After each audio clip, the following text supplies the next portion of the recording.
Ko re peke u whamalumalu. He tala whakatapu ka kato e whanua pia mai lotu. Kai whai beha tau ki fo i pulu wawe. Ko e uhi na aku poaki ane nai.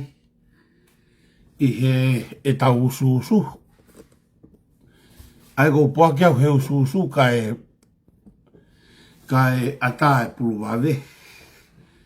Ko whaambegi ki fo i pulu wawe ko e ni. Hange ko e kutohi atu. Ko ki fo i pulu wawe ko e ni heka ki toi taha fasi ka ki toi aha whanongo nongo. Ko e hui he ko whakaambege ki wawe fo i pulu ko e ni.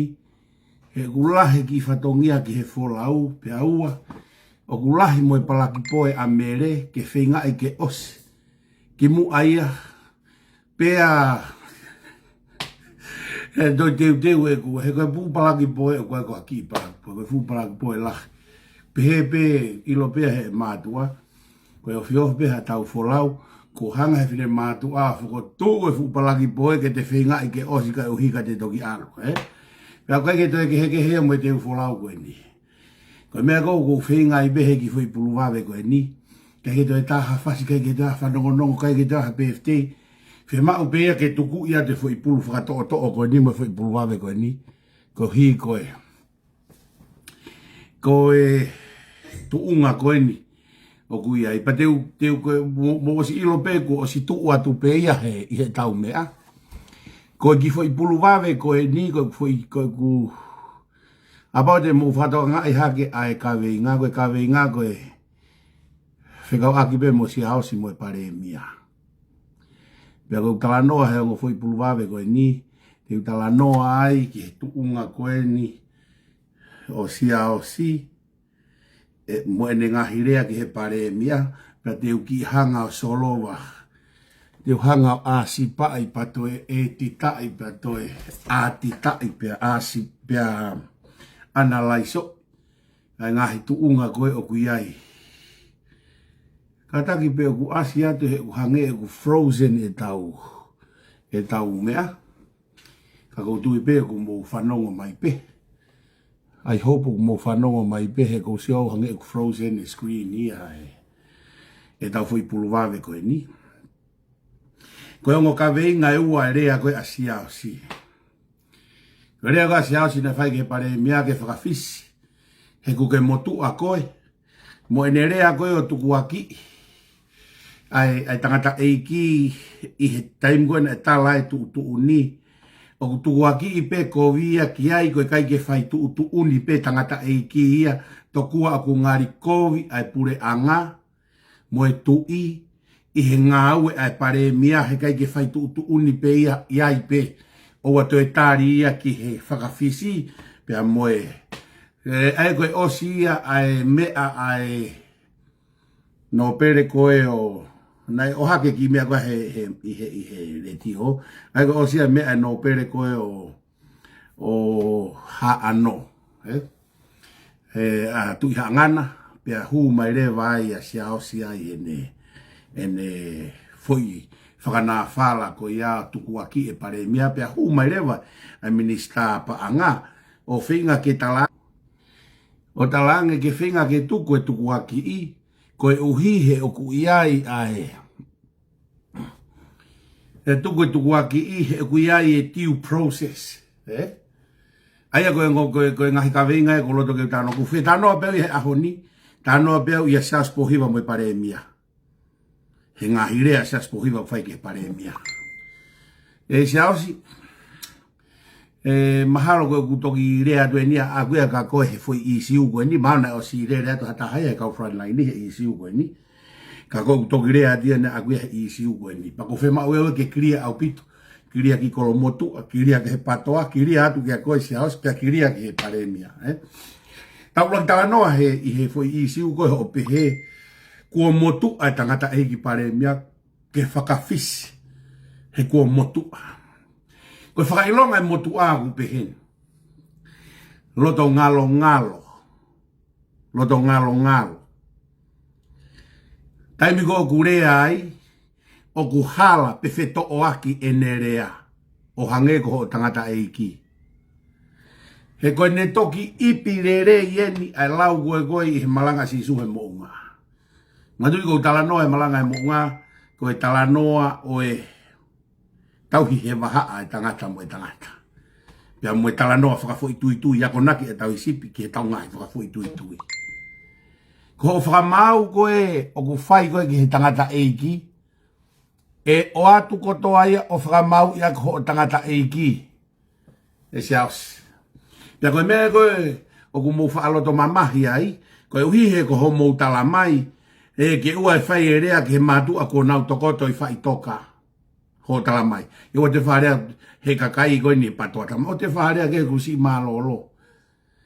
Ka nau hanga pe e nau tolu o toi pe hanga pe koe si aosi mo kau patoa, o toi whai pe mea ke whakalangarea ki whai toka. Whanongi ai? Toi whai pe mutolo e mea ke whakalangarea ki whai toka. Mo ilo ka pauna mo loto ke ua ke toi to haka whai toka. Hei kai ke mo toi tala e motola whai toka koe helo. Ko hihe ku mo whakalangarea i e mutolo e kakai ki rea ki whai toka. Ho mo tala koe helo. O ku mo toi whakalangarea i e kakai. I o mo tala ke pare mia ke step down i pe whakawhisi koe hui koe ne motua.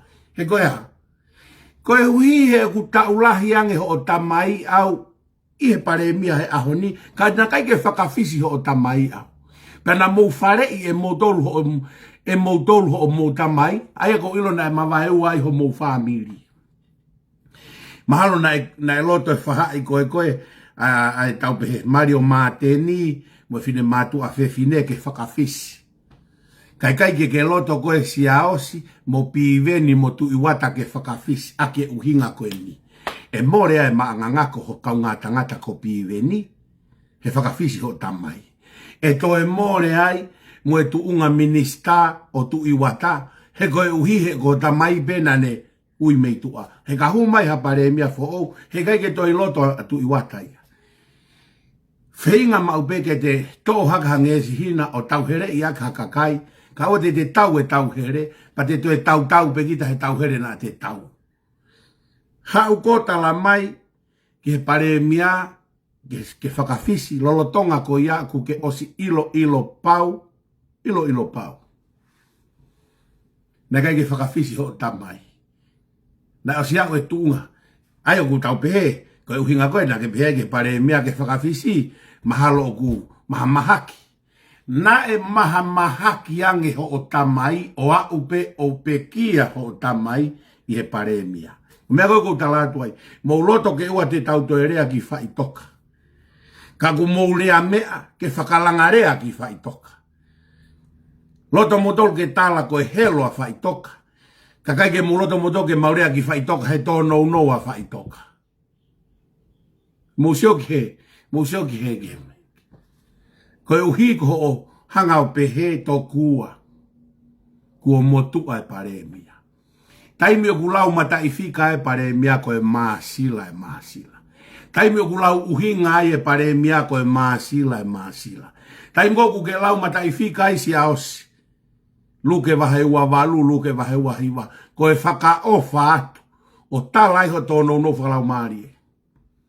Taimi ko mo te lau mata i fika i mo tirila. O ku toi asiri he tōno no tai ngāria mo e tuunga mata i toi mo e whaka e katemika. Peanga fe. Ke hanga ko tala ai toko taha a kune tala ea e poini o maalungange. Pea tala mo e mata i fika o maalungange. Pea ke tala lewa koe ku motu aia ka ke sai koe o ku ngari vare. Ho ngahi huu mo ho ngahi whakotu pea ilonga au pito whakatamai ki vare. I he taimi ku ke rea he whare area. Kau i he mea naku oho vare au pito he kusio ko ho tuu hake. Ulaki kamata ho tangata eiki. Maha ki ang ho tangata eiki he pare mia koe ni neongo e ai huma kalafi moala o ai e whakatau hoa. Kai toi fe i kalafi. Kai toi fe. Koe tau kumi ha mea koe o kurerei ko pau ke tau kontrasi e mea. Ko pau ke tau whakahoa e po uri mo e aho. Whakahoa e po arerei mo e kovi. Whakahoa te volo mo sisu. Ke tau sio ki hererei o ilo mene ke he me kovi. Ka tau toi fe. Ko pau ke tau whakahoa e tau tolo e pare mia ko malolo. pia mo po iwa to ene to. Ko hui ko ha, ko whakalangarea. Ai mea go whae siaosi. Siaosi. Ki tu sio whanongo toki kolosi. He tau e monkuusi. Monumanu ko toa pe ia koe ho kolosi ta e tu sio whanongo. E sai pe ho whanongo ka ke ka ilo koe kuri kolosi pe ko he tel. Kai ke lawa i koe kuri. He ka pau te ke whanongo e ko ia ko hangeha kuri ka koe fusemi o kurere. Have kuo pau. Have kuo pau. Ko ngau e koe a au se au si pia moe pare mia. Ki i tai mi ma upeho o puna orea. He kou talatu ka koe. Koe fua tau koe he e kakai. Tuku ke he kakai koe ko hunu ake uka mea ho nau atamai o paku o hua. Te nau kei tui pe nau tōke he vare. Koe hui koe tuunga koe na e hunu aki koho nau atamai. Hunu koe nau atamai. E sio pea ki he paku kutika. Nanamu pe paku ia, unam kaloni pe paku ia. Te pea tau, o kunam paku o hua talamai. Kai, koe kaloni hange koe hafu i pos.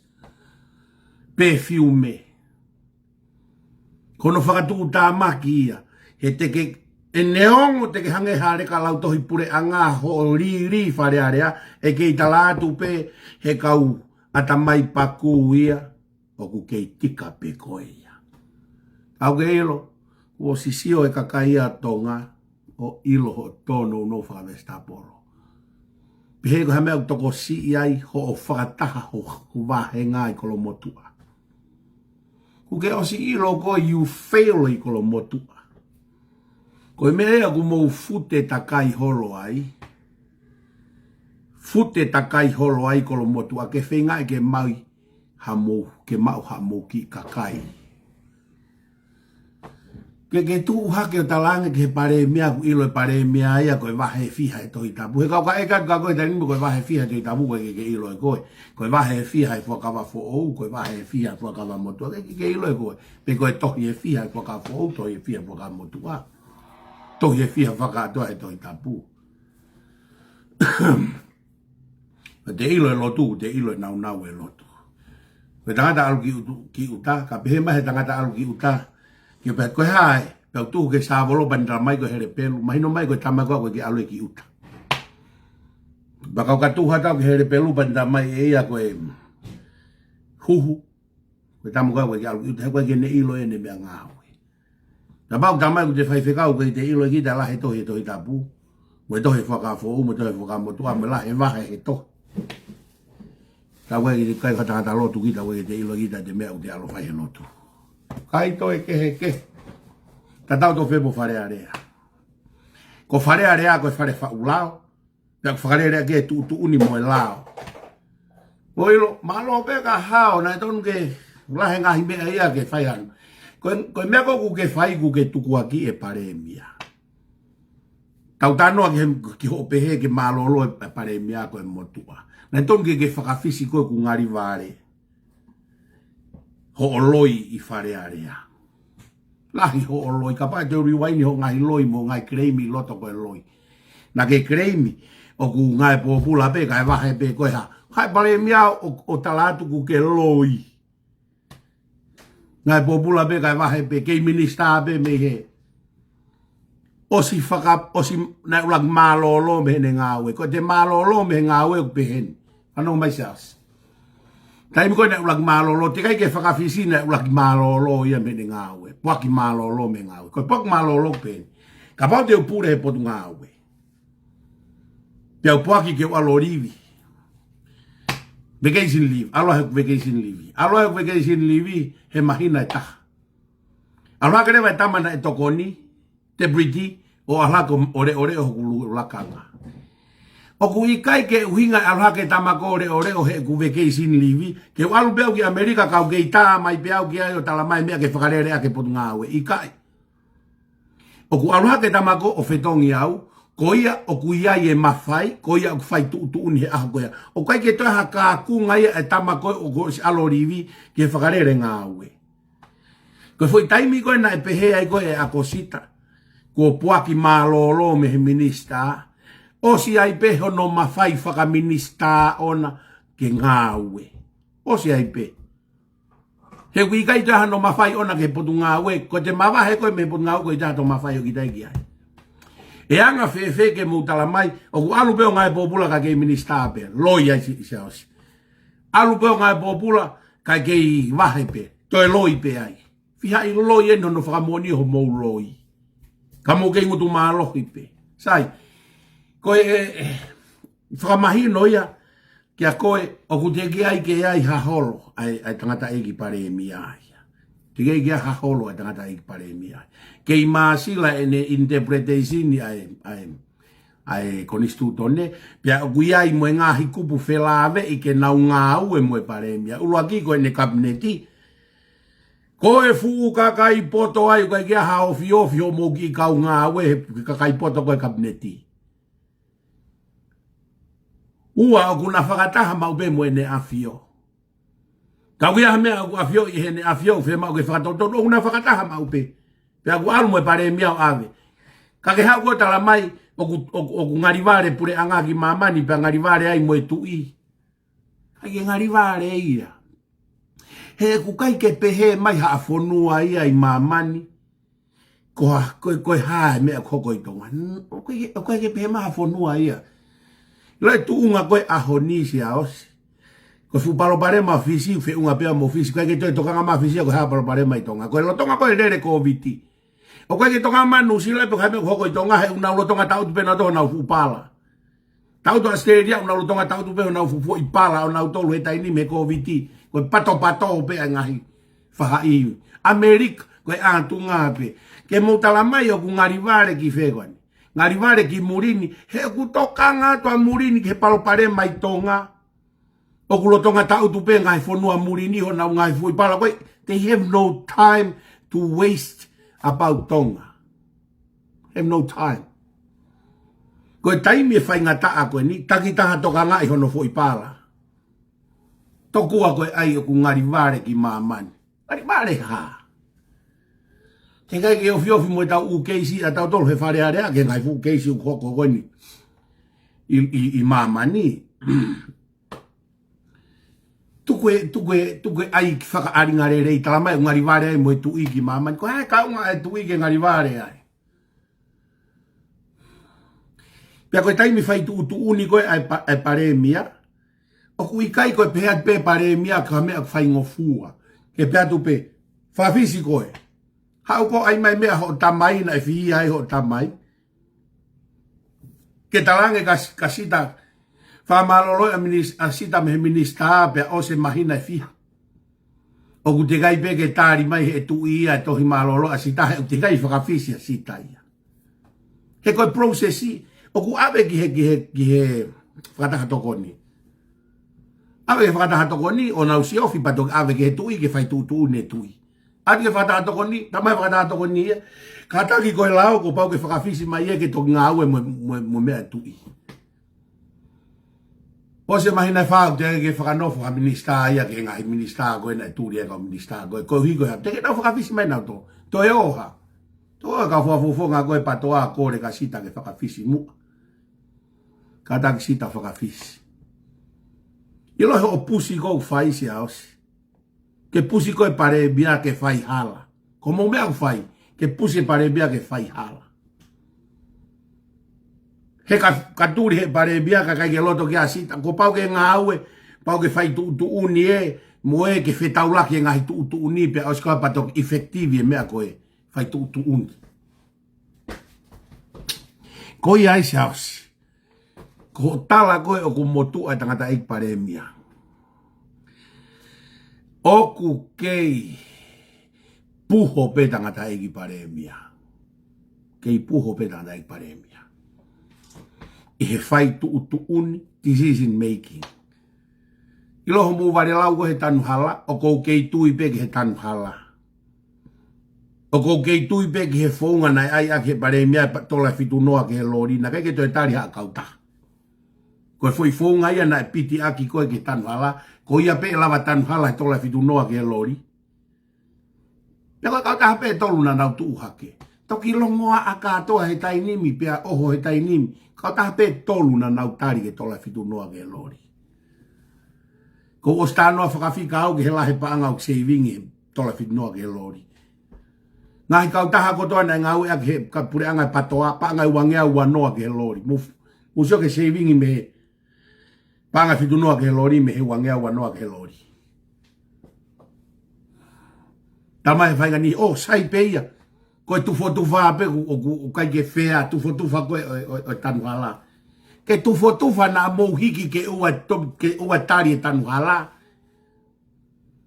hiki ka fa fofonga ko e ma teni mo klasiko kai la tani mi mo tonga tapu hiva kai ki loto ke tanu e hala e tanu ho mo hala kai ulaki tanu ai hala ai ngahi feitu na uloto ke tanu e hala is that fair peia como kai la mo doluia ku more taimia keisi ko asita ai ni ko talatu he goa si aus. O ku kei maasi lange, pia na e maasi, pia o ku maasi lange, hono whakahoa e pare mia koe ni, i ho tamai. Whaka atamai ke heke, whaka ako ke heke, whai tu uni ke heke. Pia ki hao go talamai ke whakawhisi ia, ka kai ke rea koe ko ho tamai ke whakawhisi ia, he na e tō lalo ange taimina e pare mia i ho tamai. Pea kou ilo koe kamata anga ia ai whepaki ho moulo to whamiri. He nau ilo e au na e kau e hoa mate ni he loto ke malo loho tangata iki. Ko koe si a osi na kai ke loto ke malo loho tangata iki. Ho tangata iki. Ko hui ko piveni mo tu iwata na amore e na maanganga ko. Ko koe e si a osi. Pia kai ke loto koe mo ngai whereni ke ritaya ho tamai. Hena o swema ho tamai au ke ritaya. Pia ke huma rewa koe ki wharearea o kaila ke he pare mia koe ni ke ritaya. Tonge ki cheki ho atamai. Cheki ho atamai pe uwhewhe. Mo ke alo ulaki ako ke ilo koe wahe fiha e tohi tapu. He ku ke alo whai whikao. Ai ku mahino mai koe whai whikau koe fui et whaiwa pe. Koe whai whikau whakapolitikare pe. Whai whikau koe kene ilo ia nau e whai whikau. Tatau mo e tamau alu ki uta koe kene ilo e kehe. Ai sa wolo huola whalafa mo huolanga.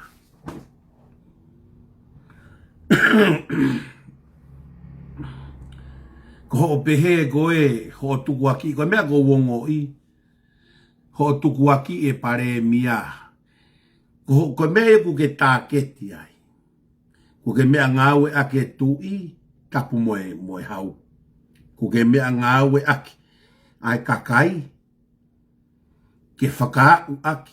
Ho whakaamum ho whemau. Ko mea koe ngāwe ke kainimi. That's what you use. Ngāwe koe tamai koe loto ni kakai. Koe loto ni kakai. Koe loto ni kakai. Ospea.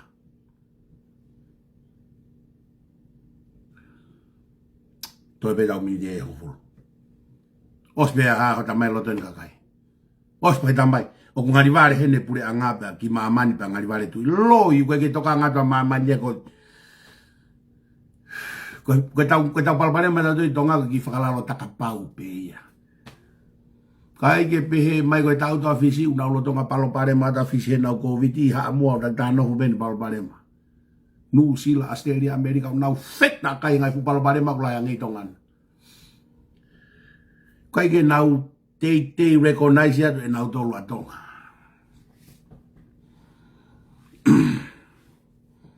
Ke tuku aki me angau sio ke me angau ya ke keisi alavu whakapolitikare.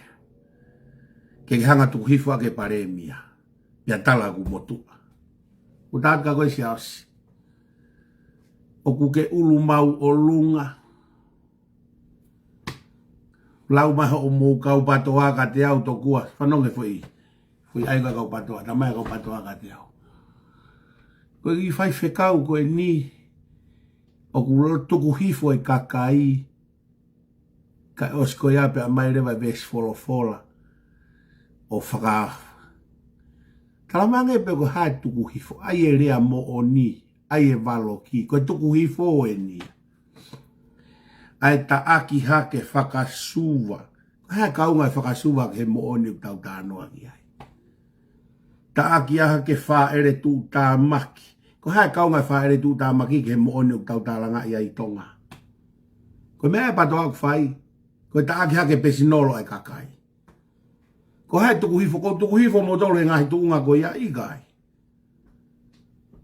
O ko urea atu pe au he isiu me ngahi tui whakatoka te rini. Mo toho mai ke mau ia ko tau whanua. Ko urea ka hataha he patoa. Ko urea ka hataha. O ko urea he mo oni koe o ko urea ai. O kai ke upehe atu au. Hako whakamalaia. Te mo whanau mo toho he kupe atu hako whakamalaia. Whaere tu tā maki. Whanau mo toho tānoa pehe atu. Kau ka tānoa ka pīveni. Ko tānoa ke loia pīveni. Tānoa ka mateni, ko tānoa ke whatu tāma ke mateni. Tānoa ki a akirisi, ko tālanoa he ngahi ulunganga akirisi na mau ke whonua. Tānoa ka koe si aus pohiwa, ko tālanoa atu ho ngahi ulunganga mo analaiso ngai toonga. Me aia ko tālanoa ai. O koe kai ke tālan, o kai koe mea kui koe tuku hifo e nia. Koe kau mai e kukui tolu, mo e kukui wha,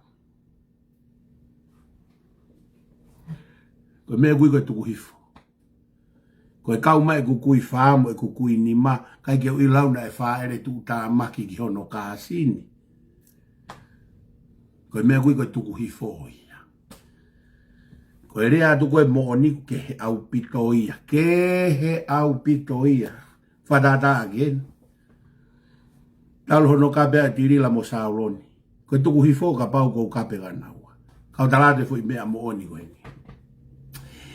Talu e kutala e loi atirila he kamata atirila. Talu e kutala e loi atirila he kamata atirila. Moeha, kape au he patoa. Kape au he patoa. Mo praise he patoa atirila hangeha o tua. Tala e tirila e kutala tu loi. Kame au hoko he ahoni. Koe patoa pene o kunau toe tuha ko kalanga. Loi atirila. Loi. Koe ha. Nau te tuha ke pena tolo kalanga mea na kumalanga aki. Ai loi atirila. Koe hawe ni koe loi atirila ki hatu unga koe. O kulohi aki e tirila e patoa pia na wato lalo. Pia nau tuha ko kaikaila e loi atirila. Ka kohaina ne kalmalanga ia te loi atirila. Ko pitapua. Ko pitapua na ne malanga e loi atirila. Ko hai ne malanga e loi atirila. Hata nimi koe loto pehe patoa. Ko saloni pe koe na kape kapita pua kai kau mo tirila koe nuk te tuha ko tala loia tirila ka ko au na uta aki ake loia tirila o tala loia tirila. Na tala te loia siao si loia pive ni kape hoko vai ua patoa tu umehe ali hai mo mea o tala loia siao si mo pive ni mo mea ka ko au na tala te loia ka kai loia. Na tala te loia mate ni mo misisika. Hame hoko, ma vai ua patoa aloe whai ko tu mea se tita mo mea o talaha, loia misisika mo. Ka ko hena ne tala loia ka kai goia mo e whasi e ka kai goia. Ko au. Lau ta wene ku tala loia ka kai goia. Hame hoko ya honi, to tuha ke pe ma e patoa, mo veu pe nau tau aki tala loi pe e nau tala he whai patoa koe loia piveni, mo tu iwata, mo siao si. Tala rewa he whai patoa koe, ai loi a maten, misisika, mo toi ngai koa tini. Mawa he whai koe, tala loi a tirila. Alwa ke whai koe, tala loi a saloni mo mea. I loto pe loto whare patoa. Nā ku talatu ho mou loi, kape mou dolua. Hame hoko e ahoni. Mou whakaloto whare ia o ha. Taki taha taaki hake loi pe. Tala pei loto e loi koe, tala hake loi koe. Tala tam koe loi koe, tala tam koe loi koe. Kako haina ni talate loiki mua. Nau tātua e loika mu kape mu tolua. Ahoni, mo ua pe hefe tala aki ho mo loi loto. Ikai koia. Sio mai pe kau patoa koe nau kape mai loto heni. Ikai koia. O tu e wha e taha e patoa he. O kape loi asia osi. Piveni mo tui. Marei mai wha e taha e patoa tu he. O kape loi a mateni. Misisika mo e koa timi. Tu rewa kau loi he. Wha e atirila. O kape a saloni. Mo e patoa foundation ni. Global Foundation ni. Tu mai wha e saloni mo mea he. O kape ha. Kape atirila. Mo e global o whake he masiwa. Tau whakaloto whare pe. Ai me a koe na aku malanga mai ake lau tau. Loi e tama koe loi. O sa ke taini, mou tau pe o taha tala pe i loto pe ia mou tolu homo ngahi loi. Sa ke tama koe na tama ia pe kai ke loi koe. Ha o tala mai e ku loi. Kau kore whakamore atu ke ku loi. Koe tau tala noa e ni he loi o ku mou whakarere aki na e whakarere aki ho mou pure anga o au mai ki he ahoni. Koe loi koe a aku kou kore whakamore e ka kou loi ki hataha. Koe loi koe kou tala atu, koe loi a he re volo o kuha. Whinga ke whakarere ho tau whonua. Kehe lahi au pito. Pea kai te taha patoa tene tala mai ku loi e mea koe ni kou tala atu. Ai tau whakaloto whare ai patoa o taki taha tala e loi. Kolosi e loi koe ki he, kolosi e loi koe koe, kolosi e loi koe ki he. Ka koe kakai koe ana os point out katoa e nau loi. Ka mu kape e mu toru au. O kui ikai koe mea ia koe ia talat patoa koe tuku hifo. Koe keu ia koe tuku hifo.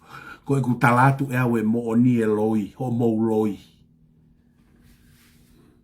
Pea te mou pehe e fe ai ai alu e kakai loi o whakarere hapure anga.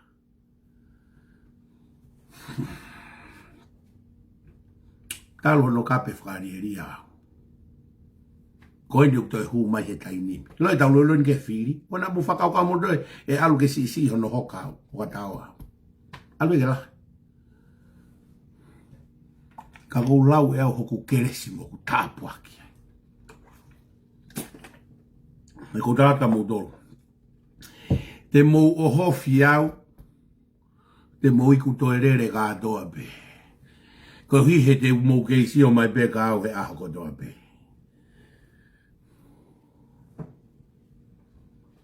Iyo, koe pāti loia e patoa. He koe ahoni, koe mea ia ku hoko. Ahoni koe mea ia ku hoko. Nau taki taha tu, whakawhahai. O tala e loi koe e. Tala e loi koe e. Tala e loi koe e. Tala e loi koe e. Klopoloe. Tirila, saloni. Tala e whai saloni e loia tirila. Tala e whai tirila e loi whai saloni. Indanesi no loe. Velari se tika. Pano pia mo haigone. Rihai. Tala e loi koe. Tala e loi koe. Loto fare patoa. Holofa. Movete.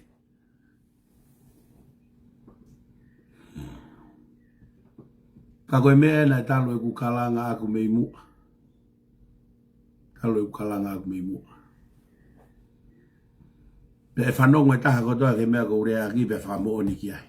Kana ko stalatu pe ngai tau ki mua. Tau, lue, pe. Tau lue, pe.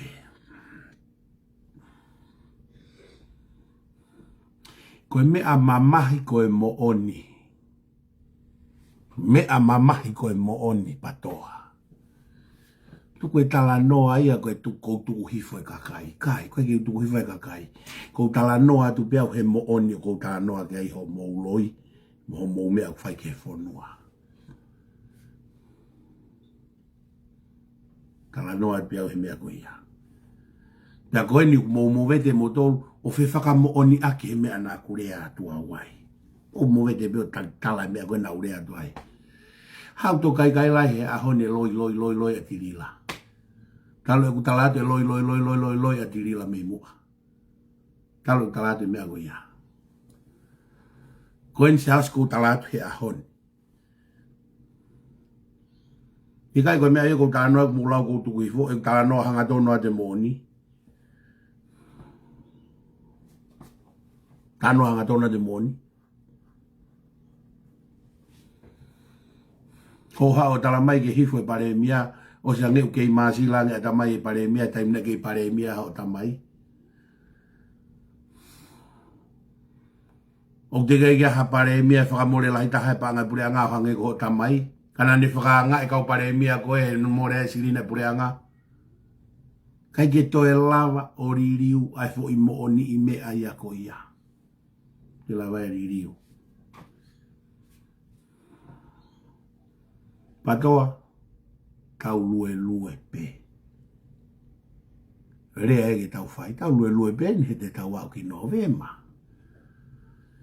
Me manu e kaho ke i rea pe. Whamalo atu ki tau ki fui pulu wawe pe. Toi higa whinga e palak po e goe. O whaat ka mautoro. Rewe e malanga. Kau tatau atu.